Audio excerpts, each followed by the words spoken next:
Olá, espero que todos estejam bem. Hoje eu vou falar sobre um assunto que me deixa muito preocupada, que é a questão da violência doméstica e familiar contra a mulher. Pois as repercussões são inúmeras, como aumento de ansiedade, de depressão, abuso de substâncias, tanto da vítima quanto dos filhos, e de crimes bárbaros, como temos visto, culminando na morte de muitas mulheres. O espaço doméstico, ele poderia ser apenas um local de surgimento de conflitos, o que seria normal diante da proximidade do convívio, mas essencialmente um lugar permeado por amor. Mas infelizmente não é o que acontece em muitos lares.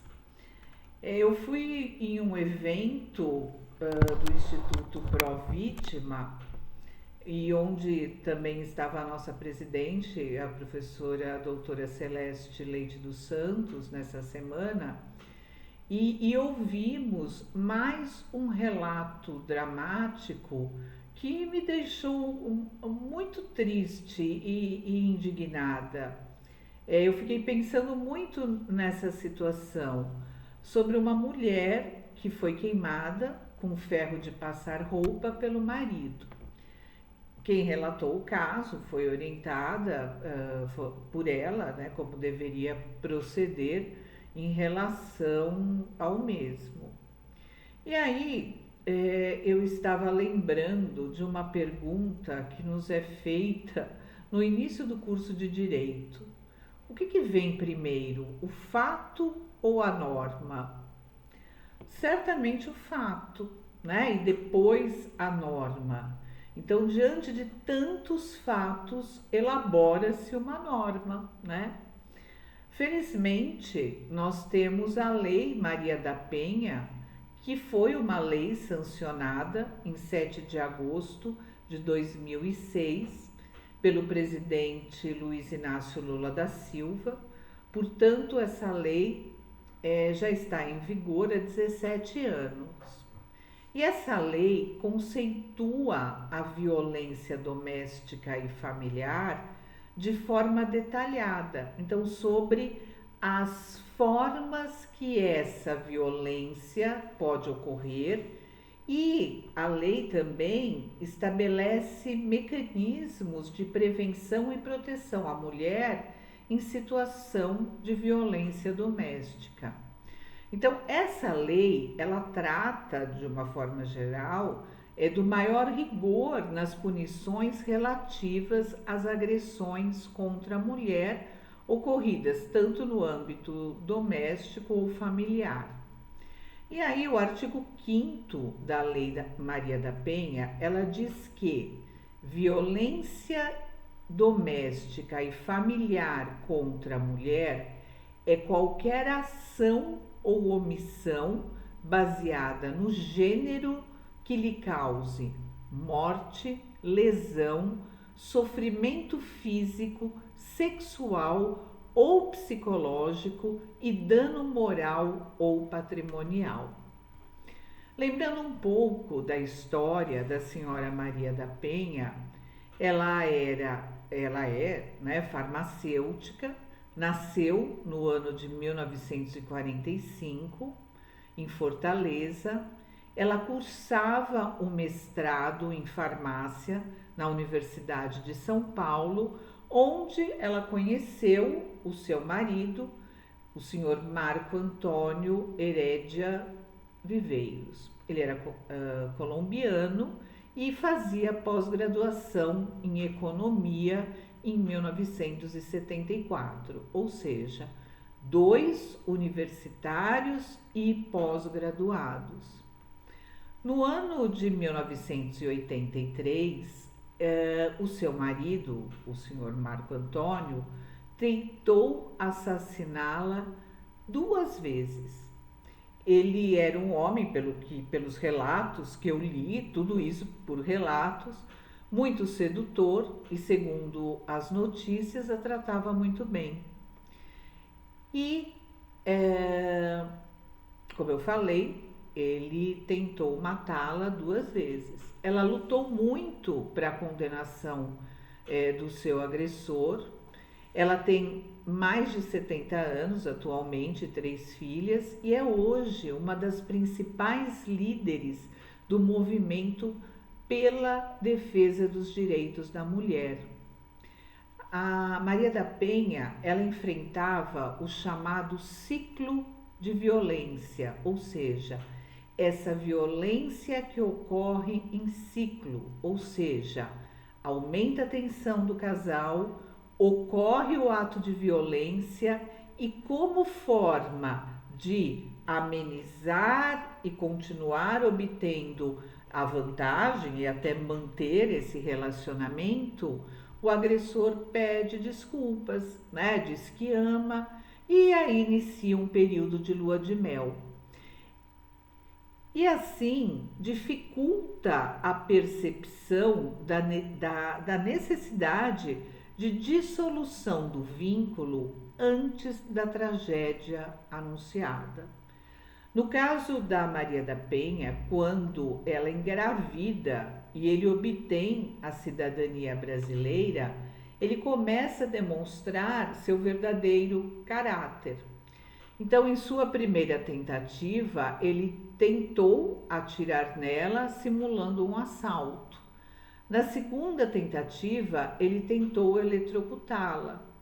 Em razão das agressões sofridas, a Maria da Penha ficou paraplégica.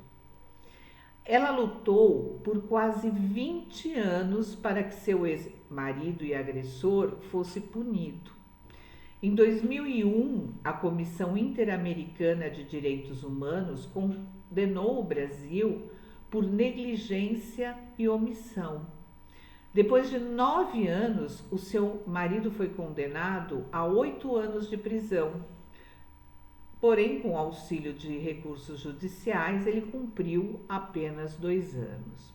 Essa é uma breve história da mulher Maria da Penha, que mostrou mais uma vez uma relação de poder, né? Então, falando sobre a perspectiva de gênero, a violência que surge da desigualdade entre os gêneros como se fosse algo natural, e onde os padrões de violência que foram historicamente construídos a partir do patriarcalismo, ou seja, da masculinidade violenta e dominadora, e que precisa muito ser falada para, quem sabe, diminuindo essa violência pelo resgate da autoestima e pelo autorrespeito da mulher.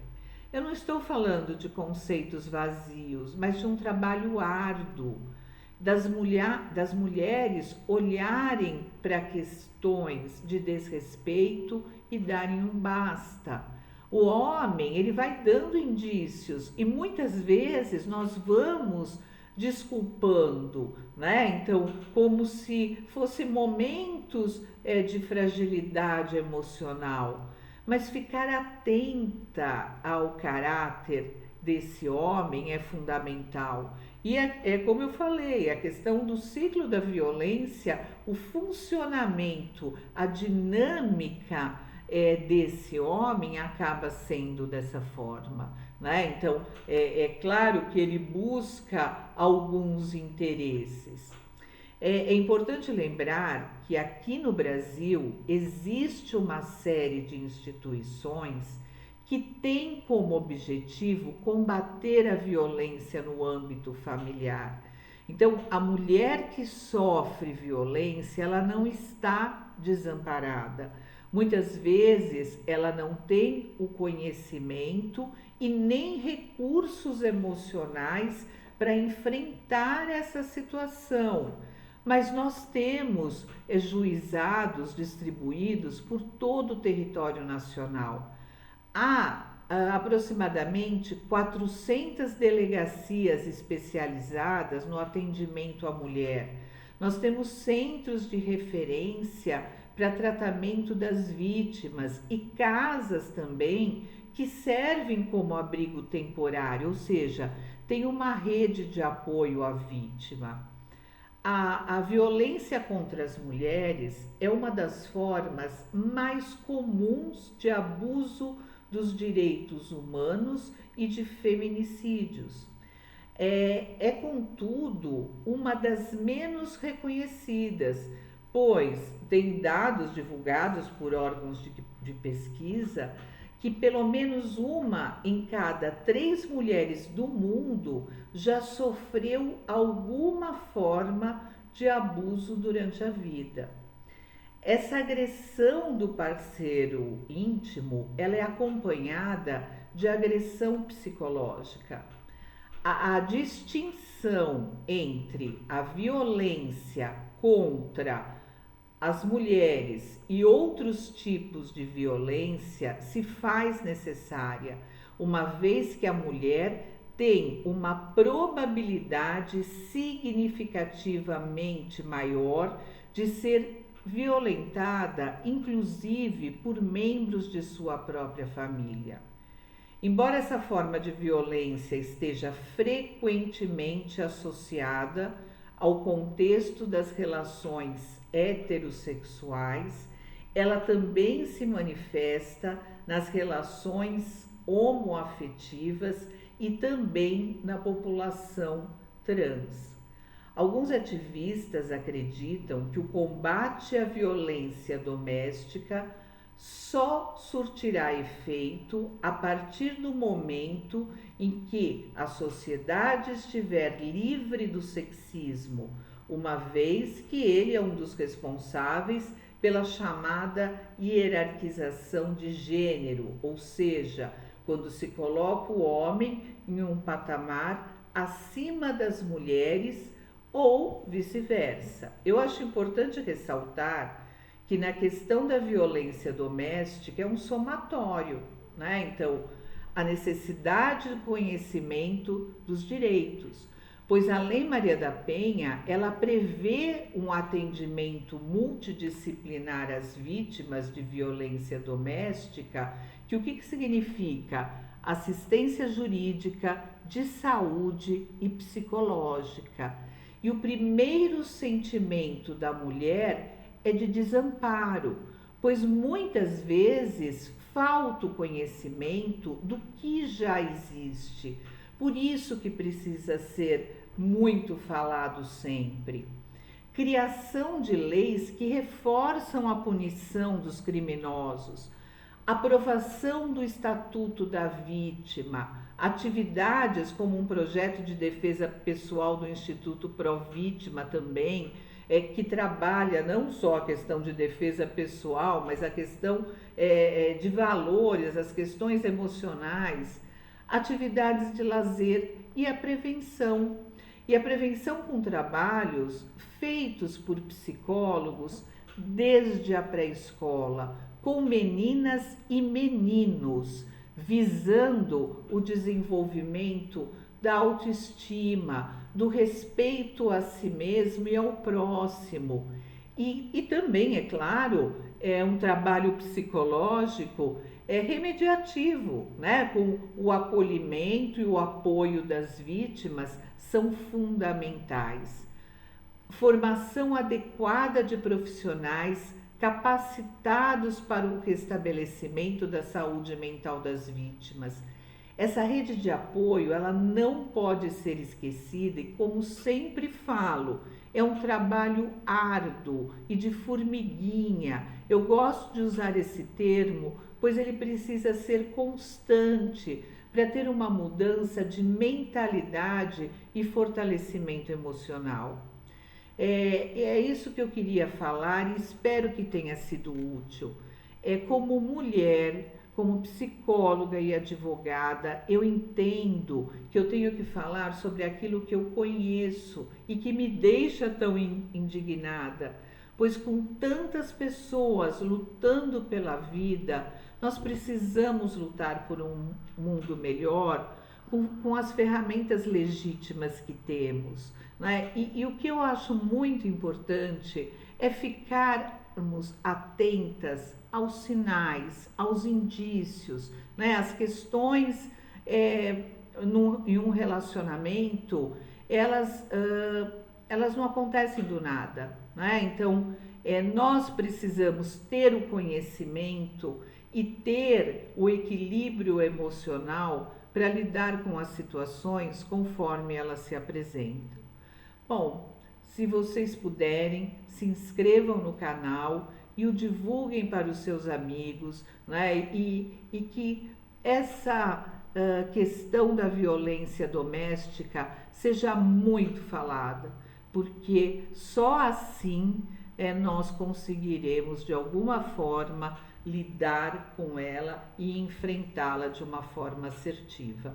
Muito obrigada e até o próximo vídeo.